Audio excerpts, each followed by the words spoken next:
Hello, aspirants, and welcome back to our channel. Let's have the Hindu analysis dated 13 December 2021. So, let's start today's discussion. The first article is about the changes that have been brought in the Urban Corporation Bank, and it is giving a signal of a signal of trouble to the citizens of India, which has been stated by the governor, Mr. Shaktikant Das. So, the headline states RBI and PM signal reforms in trouble urban corporation bank. सबसे पहले article से पहले urban corporation bank क्या होता है वो हम देख लेते हैं. जैसे नॉर्मल हमारे जो बैंक होते हैं जिसको हम nationalised bank, cooperative bank, commercial bank बोलते हैं. अर्बन कॉरपोरेशन बैंक या कोऑपरेटिव बैंक का सिंपल मतलब होता है a group of citizens, a committee, और हम बोल सकते हैं कि जो लोग अपने अब खुद से ही एक स्मॉल स्मॉल सिविलाइज या सिविल कमिटीज़ बनाते हैं. ऐसे कमिटीज़ जो लोग को हेल्प करते हैं, अगर किसी को लोन चाहिए, किसी को किसी भी तरफ का मदद चाहिए, डिपॉजिटिंग करना है, वो जो सिविल कमिटीज़ मिलके बनते हैं उसको हम कोऑपरेटिव सोसाइटी बोलते हैं. ठीक है. सो इसमें कैसा होता है, ये जो कोऑपरेटिव सोसाइटी हर लेवल पे होता है. It can be of a women also, it can be of a labour also, any basis पे. ठीक है. तो कोऑपरेटिव बैंक इन सिंपल जो है वो कमर्शियल बैंक से अलग होता है, क्योंकि इसमें कैसे होते हैं कि हमारे नॉर्मल जो सोसाइटीज़ के मेंबर्स होते हैं, ठीक है, नॉर्मल सोसाइटी के मेंबर्स जो एक कम्युनिटी, एक ग्रुप बनाते हैं जो कि आकर एक दूसरे को मदद करते हैं in terms of their favourable wage, जैसा उनको चाहिए. सो कोऑपरेटिव बैंक्स जो है हमारा अर्बन और रूरल कोऑपरेटिव बैंक में वाइफरकेट होता है रीजनल बेसिस पे. अगर रूरल में है, थोड़ा विलेजेस एरिया में, तो रूरल कोऑपरेटिव बैंक, और सिटी साइड में उसको अर्बन कोऑपरेटिव बैंक बुलाया जाता है. वेरएज कमर्शियल बैंक थोड़ा अलग होता है, क्योंकि उनके वो एक प्रॉपर इंस्टीट्यूशन होता है विच वेरीज फ्रॉम देम. ठीक है. अब ये आर्टिकल जो है हमारा अर्बन कोऑपरेटिव बैंक को लेकर है, क्योंकि रिसेंटली अर्बन कोऑपरेटिव बैंक में कुछ चेंजेस लाने की बात की गई थी. So the governor Shaktikanta Das warns the depositors against chasing the high returns. So, Reserve Bank of India Governor Shaktikant Das on Sunday indicated that banking regulators will ring the sweeping regulating changes to reform the urban cooperative banks that have been plagued by the spate of failures, and warned the people against parking their savings in the bank offering high returns. While describing the government decisions to raise the insured limits, क्योंकि अगर किसी भी bank की अगर हम बात करें, commercial bank हो या कोऑपरेटिव बैंक हो, हर बैंक के पास एक ऐसा लिमिट होता है कि एक डिपॉजिटिव मनी इतना तक ही रख सकते हैं. तो पहले जो वो 1 लाख था उसको बढ़ाकर गवर्नमेंट ने या फिर आरबीआई के डिसीजंस के हिसाब से उसको 5 लाख फ़िलहाल कर दिया. सो ये जो मनी इंक्रीज़ किया है, डिपॉजिटिंग मनी, इसके वो ये जो डिसीजन है इसको लैंडमार्क डेवलपमेंट बुलाया जाता है, क्योंकि बहुत बड़ा चेंज है नंबर में. और कहीं ना कहीं इसको बोला गया है कि अगर आप ऐसे करोगे तो it will be a major और लास्ट रिसोर्ट या फिर एक हेल्पिंग रिसोर्ट होगा लोगों के लिए भी. So, I would like to mention in all of this that the depositors themselves must also be very discerning. It is very important to keep in mind that the high returns are usually associated with higher risk. Just because the bank is offering higher interest, the depositors should be very careful putting their money into the such banks जो कि governor ने बताया है. So, I am not generalizing that there are institutions that offer higher interest which are very variable. उन्होंने depositors को ये बोला कि if you are depositing a money, RBI के रिलेटेड गवर्नमेंट ने मतलब हमारे मिस्टर नरेंद्र मोदी ने ये चीज़ बोला आरबीआई को कि अगर आरबीआई फंक्शंस करेगा, कोऑपरेटिव बैंक को लेकर अलग फंक्शंस करेगा, तो कहीं ना कहीं जो डिपॉजिटर्स हैं अर्बन कोऑपरेटिव बैंक में, वो लोग भी कीन होके, वो लोग भी अपना इंटरेस्ट दिखा के उसमें काम करेंगे. दूसरी चीज़ जो उन्होंने बोला, जो चेंज उन्होंने लाया है, दैट इज़ कि मिस्टर नरेंद्र मोदी ने ये बोला कि हमने कोऑपरेटिव बैंक के लिए एक नई पोर्टफोलियो, एक नई मिनिस्ट्री स्टार्ट की है, जिसको कि हम कोऑपरेटिव मिनिस्ट्री बोलते हैं, कॉरपोरेशन मिनिस्ट्री बोलते हैं, जो कि ऐसे cooperative banks all over India में वर्क करेगा. तो it is a landmark, a recent changes जो लाया गया है. अगर ये क्वेश्चन बोला गया कि रिसेंट मिनिस्ट्री कौन सी ऐड की गई है या किस चीज़ को लेकर ऐड की है, तो आपको याद रहना चाहिए कॉपरेशन मिनिस्ट्री रिसेंटली बनाया है।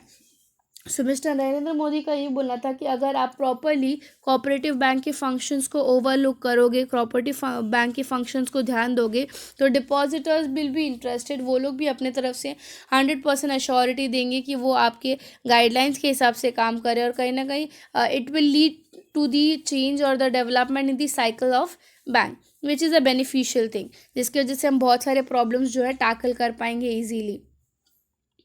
सो just to give an example that we have a new governance guidelines commercial bank के लिए, और सेम तरीके का चीज़ जो है हम कॉपरेशन बैंक के लिए या फिर कोऑपरेटिव सोसाइटी बैंक्स के लिए भी बनाएंगे, because we have created a new cooperative ministry and the idea is to strengthen the cooperative systems which will empower the cooperative banks further. So this was the recent change जो लाया गया है। देखते हैं कोऑपरेटिव सोसाइटी का जो या फिर ये जो मिनिस्ट्री बनाया वो क्या चेंजेस लाके देगा। दूसरी चीज़ है, दूसरा आर्टिकल अगर हम बात करें तो एक प्रोजेक्ट है जो कि आज से स्टार्ट हो रहा है, जिसका इम्प्लीमेंटेशन आज से स्टार्ट हो रहा है, जिसको बोला जाता है Kashi Vishwanath corridor. So PM to open Kashi Vishwanath corridor today. ये जो है 800 करोड़ का एक प्रोजेक्ट है।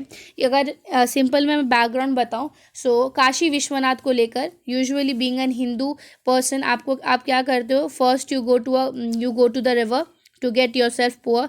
आप रिवर में डिप करते हो, डिप करने के बाद यू टेक द वाटर, जो होली वाटर है गंगा जल को लेकर, then you go to the temple for performing the rituals और फॉर वर्शिपिंग। ठीक है, अब इसके बीच में दिक्कतें क्या आती थी कि लोग यूजुअली जो काशी विश्वनाथ जाते थे उनको बहुत दूर तक लंबा राउंड ट्रैवल करना पड़ता था, कहीं ना कहीं बहुत कमोशंस होते थे रोड पे, जिनकी वजह से उनकी जो टाइम होते थे वो बहुत ज़्यादा एक्सटेंड होते थे, वेस्ट ऑफ टाइम बोल सकते हैं, वेस्ट ऑफ ह्यूमन पावर भी ज़्यादा था। तो उस चीज़ को सॉल्व करने के लिए ये जो प्लान है ये आज का नहीं, ये 2019 से ही 18-19 से ही चल रहा था, कि जब हमारे पीएम जब हमारे सीएम ये थे, गुजरात के सीएम थे, तब से उनका ये प्लान था कि उनको ऐसा कुछ करना है ये वाले एरिया या फिर इस वर्शिप प्लेस को लेकर, जो कि प्रॉपर फंक्शनिंग हुआ, और उसका आज पहला गेटवे ओपन होने वाला है, जो कि एग्जीक्यूटिव होने वाला था मंडे से, that is today. So article अगर हम देखें, आर्टिकल हमारा ये बोलते हैं 800 crore project connects the ancient temples to the bank of river Ganga. The 400-meter long Kashi Vishwanath corridor in Varanasi, connecting the ancient temple dedicated to Lord Shiva to the bank of Gangas, would be inaugurated by Prime Minister Narendra Modi on Monday, today.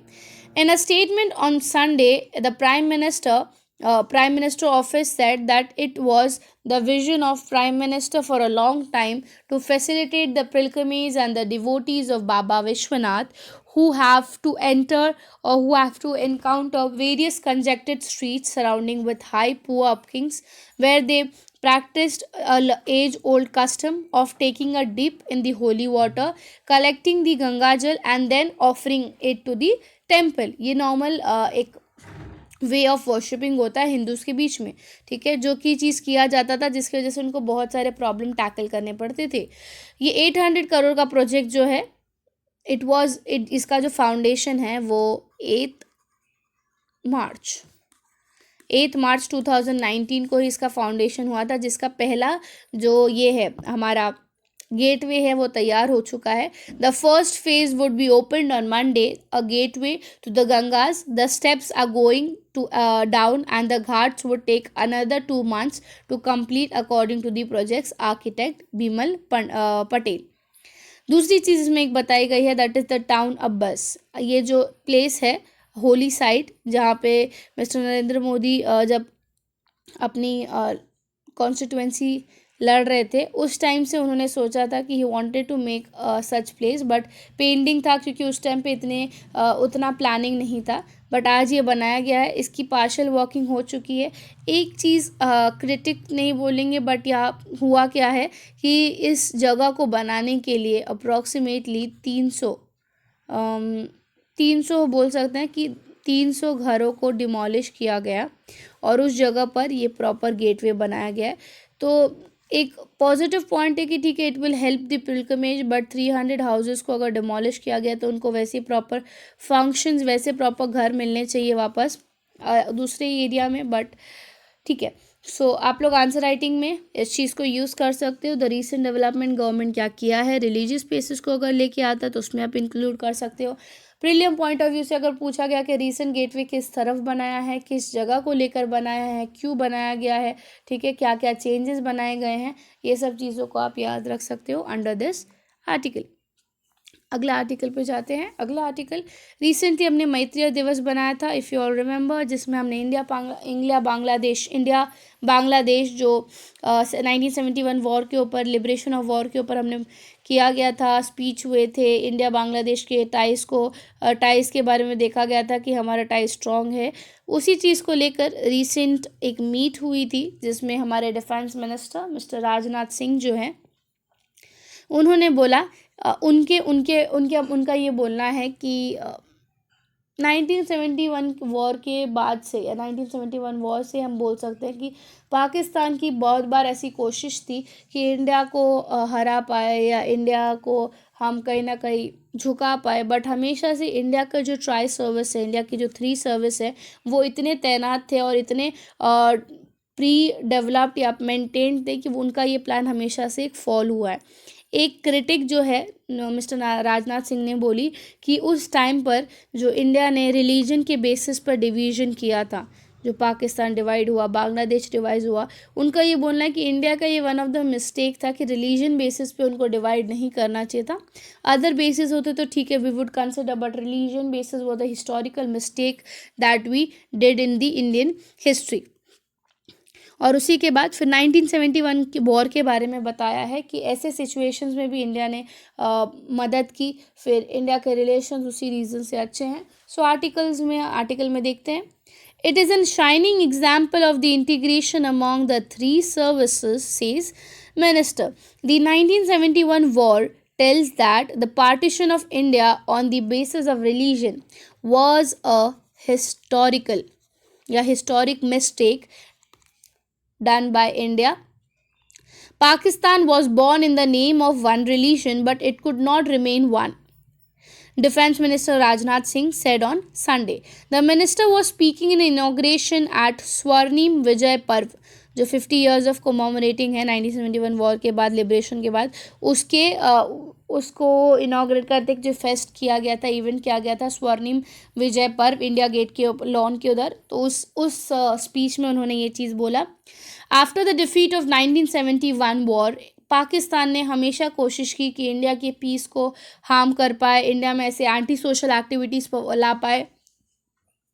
कितने terrorism events भी हमने देखे, but just because हमारे पास हमारे तीनों services इतने अच्छे हैं इंडिया के, अगर इंडिया का हम कितने भी मतलब नेगेटिव पॉइंट्स बोल दें, इंडिया में गरीबी है, इंडिया में हंगर है, इंडिया में माल न्यूट्रिशन है, इंडिया के एंटी सोशल एक्टिविटीज़ ज़्यादा है, एवरीथिंग हैज़ अ 2 साइड। अगर पॉजिटिव साइड देखें तो इंडिया का डिफेंस, इंडिया की मैन पावर जो यूज़ होती है डिफेंस को लेकर, is one of the best.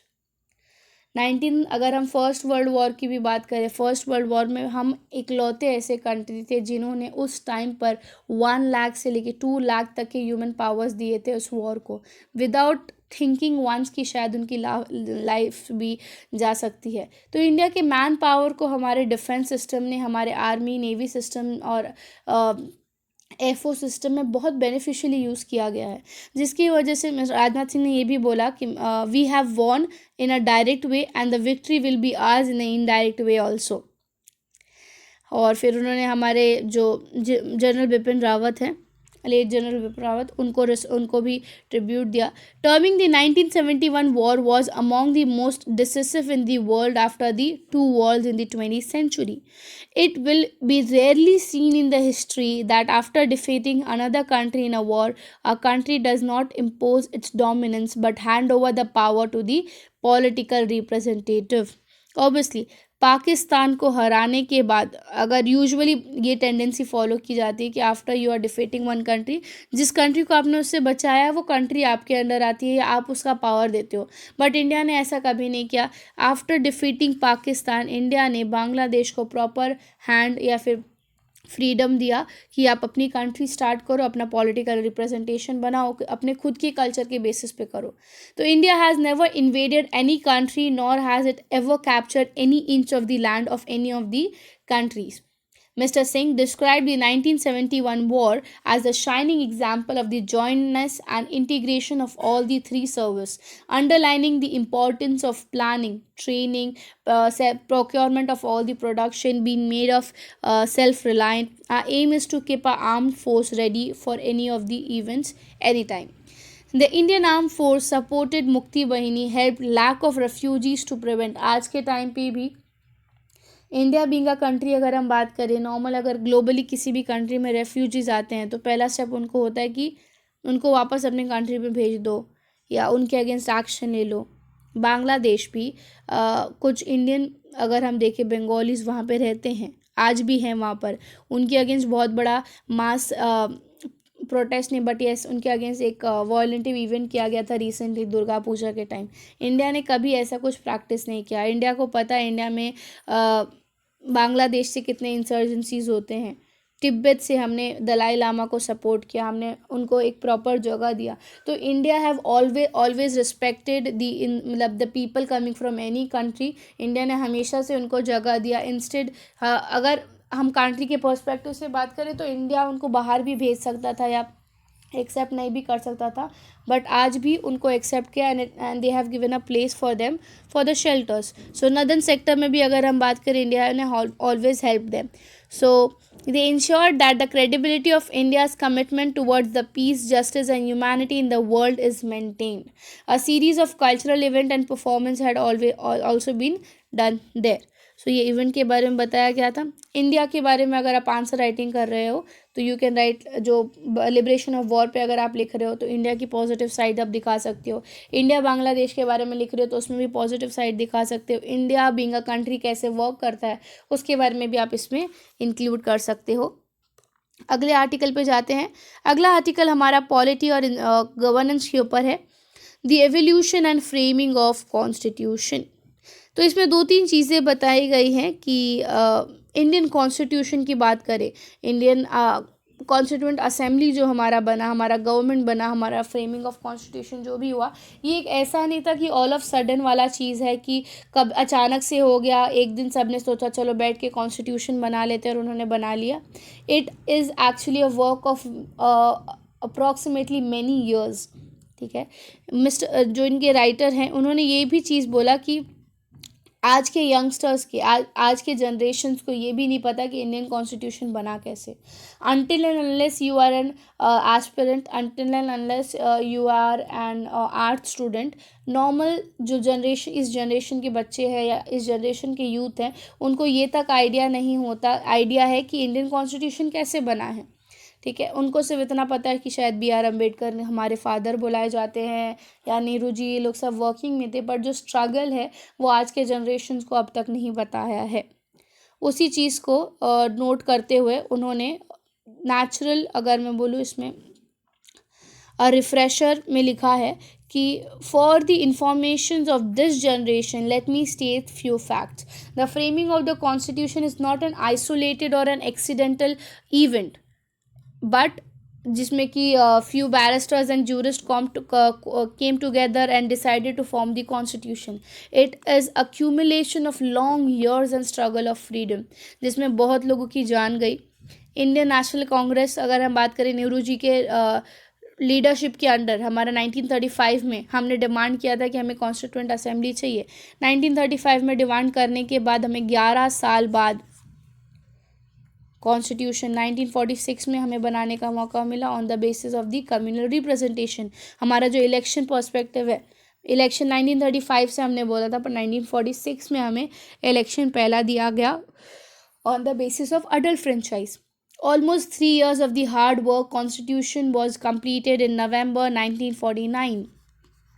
और 26 नवंबर हम क्यों एक्सेप्ट करते हैं, क्योंकि 1930s में हमारा जब लाहौर सेशंस हुए थे उसी टाइम पे हमने बोला था 26 नवंबर को हम हमारा इंडिपेंडेंस मनाएंगे, जिसके वजह से 26 नवंबर को we celebrate it as this the constituent assembly या फिर हमने उसी दिन कॉन्स्टिट्यूंट असेंबली को अडॉप्ट किया।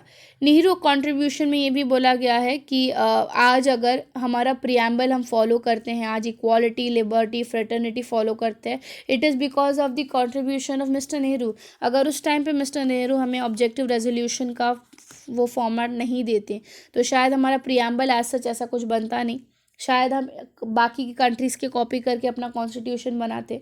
मिस्टर नेहरू का हमेशा से बोलना था कि हमें डायरेक्टली, क्योंकि आप अगर मॉडर्न हिस्ट्री पढ़ोगे तो आपको ये भी आपको पता रहेगा कि हमने बोला था हम डायरेक्ट डोमिनियन स्टेटस ले लेंगे दूसरी कंट्री से, दूसरी कंट्री के बेसिस पे अपना कॉन्स्टिट्यूशन बनाएंगे। बट मिस्टर नेहरू का ये बोलना था कि will have a proper philosophies या उस बेसिस पे बनाएंगे कि सभी सिटीजन्स को वो एक्सेप्टेबल हो, जिसकी वजह से हम direct philosophy of fraternity, equality, liberty को एक्सेप्ट किया हमने। It is an interesting thought that India's mainstream society, which is structurally incapable of internalizing the ideas of equality, have to suffer a terrible inconvenience because of this. But because of this year's work, we were able to establish the philosophies. Ambedkar ji की बात करें तो अम्बेडकर जी जो है, एक बार ये भी question आता है कि अम्बेडकर जी को हम क्यों मानते हैं कि is a father of constitution, because he was the person जिन्होंने सभी मोस्ट ऑफ द कंट्रीज़ के कॉन्स्टिट्यूशन के नॉलेज थे उनके पास। उन्होंने वो सारे कंट्रीज़ के पहले तो वो खुद बोलते हैं कि he camed in the politics for the helping of depressed class, but he was able to think in that way, and जिसके वजह से उन्होंने ये जो हिंदू सोसाइटी का फॉर्मेट चल रहा था इंडिया में उसको हटाकर प्रॉपर कॉन्स्टिट्यूशन बैठाने में, कॉन्स्टिट्यूशन इम्प्लीमेंट करने में हमारी मदद की। तो ये सब चीज़ें इवोल्यूशन होती है हमारे फ्रेमिंग ऑफ द कॉन्स्टिट्यूशन में। कॉन्स्टिट्यूशन पे अगर आप आंसर राइटिंग लिख रहे हो तो आप ये सब पॉइंट्स को डाल सकते हो so that you can improvise your answer. So I hope so आज का आर्टिकल आपको क्लियरली समझा होगा, and if you like the video do like and subscribe the channel. Thank you so much.